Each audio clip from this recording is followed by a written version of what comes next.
So, have you ever walked on water? No, I'm not surprised. I mean, no one's walked on water, right?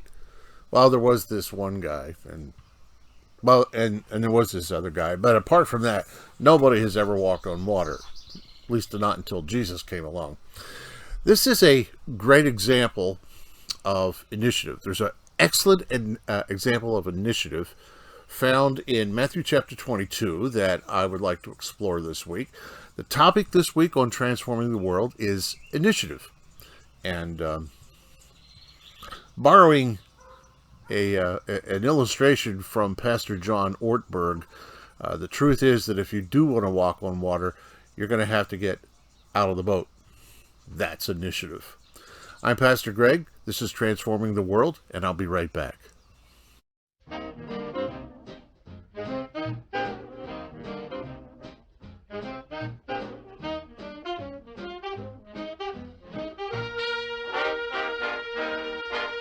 Well, the topic for week number 25 is initiative.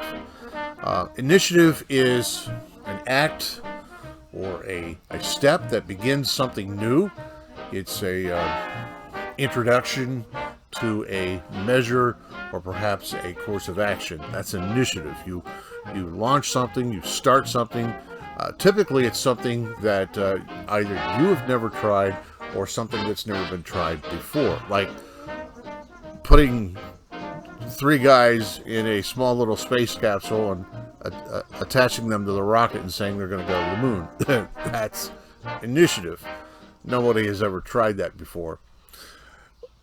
As I talked about earlier on, Matthew chapter 22 tells a very fascinating story about the initiative that Peter showed as he stood gripping the railing of this boat in the middle of a stormy sea, the Sea of Galilee, where all this unfolds.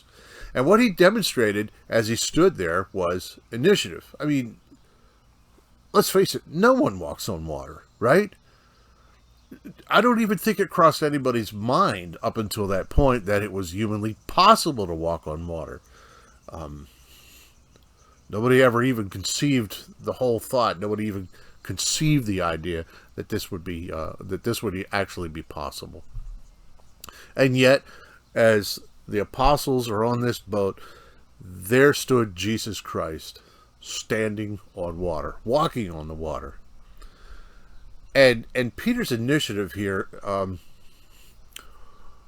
initiative was to step into a new experience, something that nobody had ever conceived before, something that nobody ever thought was possible. And the initiative that Peter showed was that he got out of the boat. Nobody else did, but Peter did. Nobody else got out of that boat except for Peter. Now, you might think that this incident on the Sea of Galilee was the exception, that no other ordinary person has ever done anything quite so extraordinary. That assumption would be wrong. The New Testament is actually filled with stories of ordinary individuals doing the extraordinary, something that no one ever imagined before. It's just chock full. The New Testament is chock full of these kind of incidents. Nobody ever did this. Nobody ever conceived it before, but it happens anyway. And a perfect example of this is, again, it involves Peter, but it also involves the Apostle John, and even Barabbas as well. Barnabas, excuse me. There's a guy named Barnabas that takes the initiative. We'll explore some of those stories this week. Let me ask you this question. What if Billy Graham had not taken the initiative to go and listen to Mordecai Ham preach the gospel that night back in 1934? He could have stayed home. Billy Graham could have stayed at home. But he took the initiative anyway to go listen.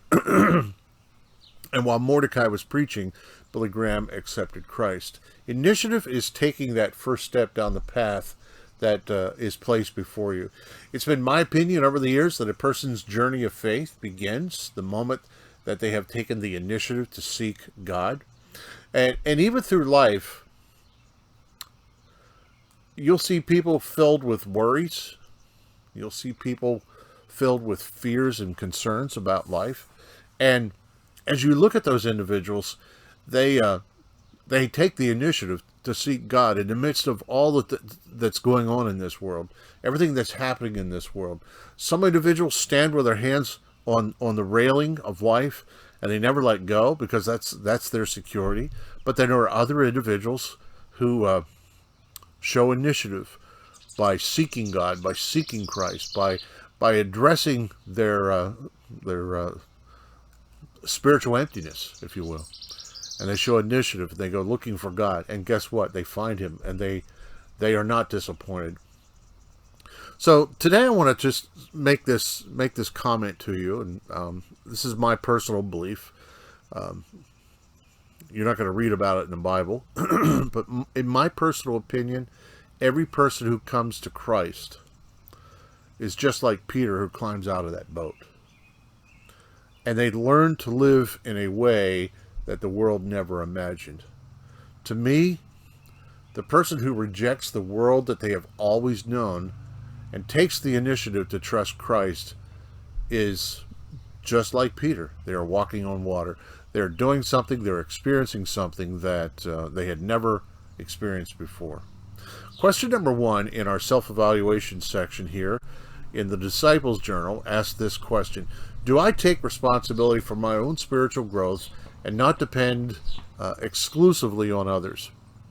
That shows initiative. It does. It shows initiative to take responsibility for your spiritual growth, and it also shows initiative to give your life to Christ. So I don't want you to ever forget this. When you placed your eternal hands into the arms of Jesus Christ, when you placed your eternity into the hands of Jesus Christ, that took initiative. That shows initiative. It shows that you were willing to let go of a life where you were completely secure about everything. You knew what was up and you knew what was down. You knew what was left and you knew what was right. But yet there stands Christ, showing life in a whole new way. And the person who says, you know what, even though I know this life, I'm going to take a step to trust in Christ and embrace the life that He is showing me. That's initiative. That's initiative. As I said, we're going to take a look at a few more examples. Barnabas, Paul, John, Peter, a couple other examples this week of what initiative really looks like when it comes to spiritual things. You've been watching Transforming the World, my friend, and my name is Pastor Greg.